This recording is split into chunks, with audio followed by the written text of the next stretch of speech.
Yeah, well, and that kind of hits on another thing that we kind of talked about before we started recording, which is we've also seen the other side of it, right? You know, there's everybody that's following these guidelines and these standards, and we've seen it, but you know, there's also been some places people not necessarily doing all of the right things on behalf of the industry, and hearing some cases of that. So maybe we touch on that a little bit. You know, what type of things have you heard or seen, you know, from other people, or other challenges that are coming from other people in the industry as well, like not yourself, who are being as diligent as they are? Yeah, I think I would just want to remind people, like, don't allow yourself to be misinformed, and don't misinform other people through the activity of misinforming yourself. I remember initially when we reopened, there was a fitness facility in BC that started taking pictures of their clients and members of their staff, not 2 meters apart or more. And in being in contact with the club owner said, well, we're considered a bubble. Our doctor, our health authorities have said you can keep a bubble, and we're considered a bubble. And then I had to remind them that no, gyms are not considered your bubble. You are not in a public facility and saying all these people that are in this gym with me today, they're in my bubble and I can go back and have my own bubbles. That's not how it works. So I think that we need to ensure that we're not misinforming the public. You know, clubs are not a bubble. There are capacity limitations for all fitness facilities. Whether you're reopening now or you have been open, you need to make sure that you're creating a 2 meter or more distance for every single staff member and member that's within your facility. You need to notify the public through signage and within your guidelines what that capacity is. Your team should be aware of it and educated on it. You know, making sure that you have people, an education system in place, whether it's like ours is on through our software, but whether it's just a form that you have them read and sign. We need to be educating people coming in and out of our facilities and reminding, because that's going to be the next thing is yeah, when September comes and school starts, and you know, we're dealing with now 2 viruses, you know, the flu and COVID. We want to make sure that people are safe, and we can't take steps backwards. We have to continue to be resilient to the temptation of, okay, things are good now. Like, I haven't had a case in one of my clubs yet, or there's been no transmissions. That time is coming. We need to ensure that we're following the guidelines strictly. Clean your facilities. Don't just throw out a bunch of spray bottles and paper towels and say, have at it, you guys are good. You have to educate your members like you educate your staff to sell. And that's the quality of education.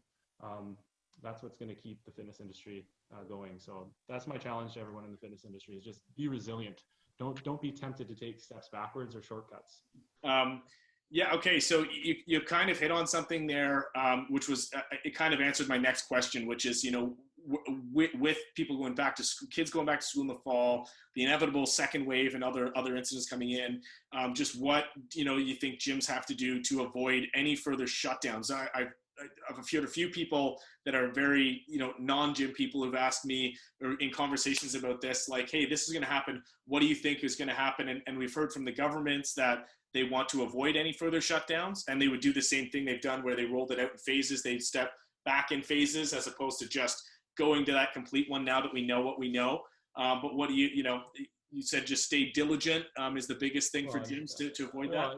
There's a reason to stay diligent. You sort of touched on it. You have a buddy that asks you all these questions about what's going to happen in gyms. And I touched on it at the beginning of our conversation. It's belief and trust. We need the public to not just hear what we're doing and, oh, clubs are the safest place to be. And we're a very safe business, one of the safest businesses to participate in, our fitness clubs. But it doesn't matter that we are. Our communities and our politicians need to know that and believe it. And so talk is talk. And it's great, the information that's coming out now on these polls and the statistics, all positive news for clubs. But we need our communities and our governments to believe it. It is true, but they'll believe it if we're resilient and we don't take steps backwards. And they may see any flexibility in our guidelines within our facilities initially as a positive, because things become more convenient for them. But in the long term, if our members in our communities and us as business operators want our facilities to remain open, it's not a benefit to relax. It's not a benefit to just allow certain guidelines to fall off, because in the long run, that's the biggest threat, is that our communities don't believe we're doing the right thing. Our communities are believing that we're making business decisions rather than health and safety decisions. So be resilient on the guidelines. That would definitely, that's my advice going into September and October. Yeah, I think you see it. I mean, I see it when I go out in different places. The difference in going to the grocery store now compared to 3 months ago, or the beer store or whatever it is. There's definitely they're not as quick on the clicker out front, making sure that the people are in there. You see masks on the staff hanging down, whatever it is. I think people have gotten a little bit relaxed in different places now that now that everyone's kind of adjusted to it. And I think it's still relatively new for the fitness industry, so they're still being pretty diligent. But now more and more people are coming back. It's harder to maintain those bubbles, and I think you're right. It's just about maintaining that diligence, making those reminders, Absolutely. making sure people are still following along with the same stuff, spraying things down, doing all those things. So I think that's a good reminder to everybody in the industry. Did you enjoy that clip? You can check out the whole podcast on our YouTube channel or wherever you get your podcasts. Make sure to like and subscribe if you want to get more content on the future of fitness.